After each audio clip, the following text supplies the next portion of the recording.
সকালে পুত্র সন্তানের মা হয়ে নিজের ফেসবুক ওয়ালে স্ট্যাটাস দিয়েছিলেন মাহবুবা নাসমিন।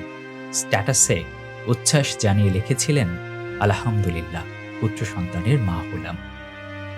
পরিবারে নতুন মুখের আগমনে সবার মধ্যে ছিল খুশির আমেজ। নাসমিনের স্বামী মোহাম্মদ রিপন দুবাই প্রবাসী।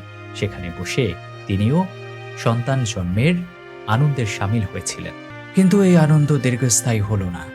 রাতে শারীরিক অবস্থার অবনতি হয় নাসমিনের।